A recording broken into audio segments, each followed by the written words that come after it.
Hi, Ellie here from the Dark Imp, helping parents reclaim family time by playing board games together. Now at Christmas, about 60% of families are going to play a board game, at least one on Christmas Day. But unfortunately, between a third and half of all those board games are likely to end up in argument. So here are some tips to reduce the argument over the board game table this Christmas. Tip number 1, avoid dangerous games. Now, dangerous games can be different for different families, but watch out for games that put people on the spot and make them either have to perform on the spot or be funny on the spur of the moment. Also, watch out for games with deception and backstabbing, where you make connections and you have negotiations and then you break them.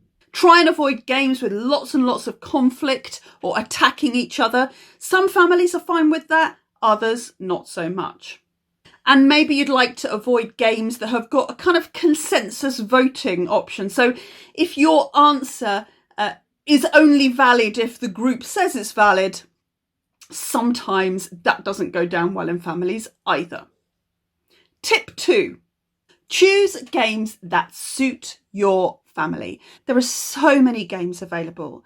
Games that suit all sorts of different interests, games that are short, games that are long. There's absolutely no need to play a game that doesn't suit your family. Some families may like really strategic games that go on for a couple of hours and you can get really into them and it's all about the brain-burning decisions. Others are going to prefer something lighter, something that you don't score maybe, something that's a bit of fun. So choose the right games to suit your family. Tip 3, don't force participation. Just because it's Christmas Day and you want to play a board game and you have decided that 3 o'clock in the afternoon is board game time for everyone, whether they like it or not, does not mean to say that everybody else is going to feel the same way. And it's not worth it. It's not worth dragging people to play a game if they really don't want to play. Ideally, you're going to be playing more than one day a year. And the only way you're going to get to do that is if you have positive gaming experiences that make people want to come back to the table time and time again. So avoid forcing participation. Try and encourage them, but in a very gentle manner.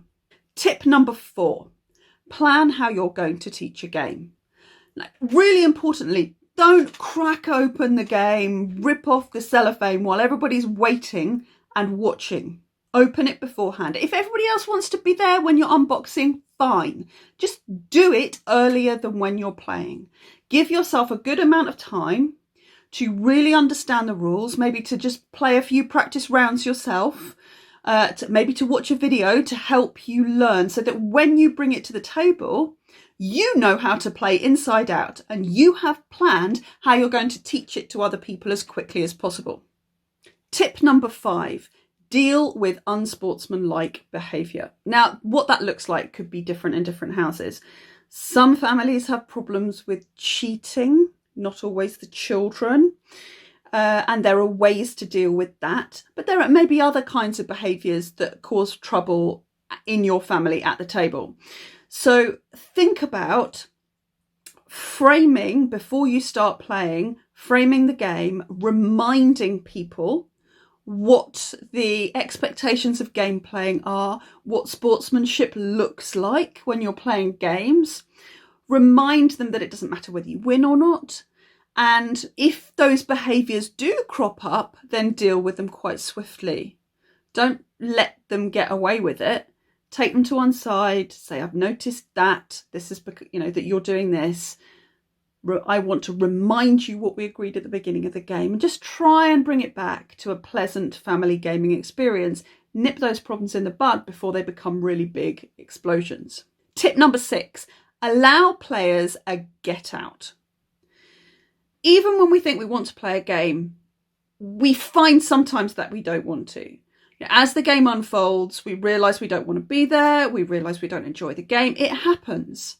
And it's as bad as forcing players to participate in the first place, forcing them to continue till the bitter end.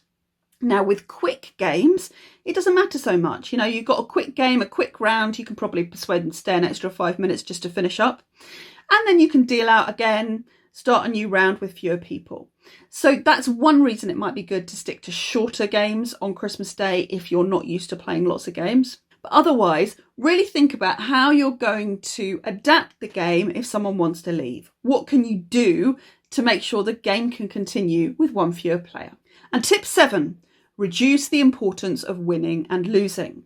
Now look, this is a sort of a longer term strategy, but there are things that you can do on Christmas Day if you don't play games very often to make sure that the outcome of the game, the winning or the losing, is not the most important thing. Make sure you focus on sportsmanship during the game. Make sure you reward great gameplay, great choices, wonderful sportsmanship, and focus on that stuff.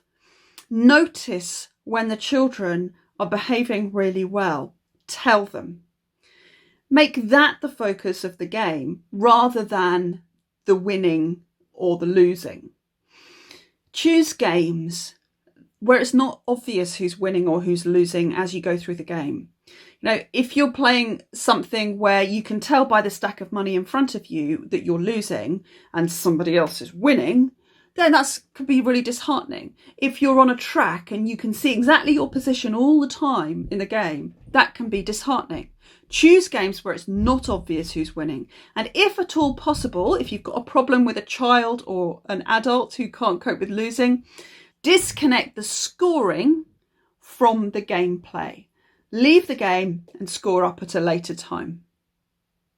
Right, well, I hope those 7 tips will help you have good, positive board gaming experiences this Christmas. Let me know how you get on.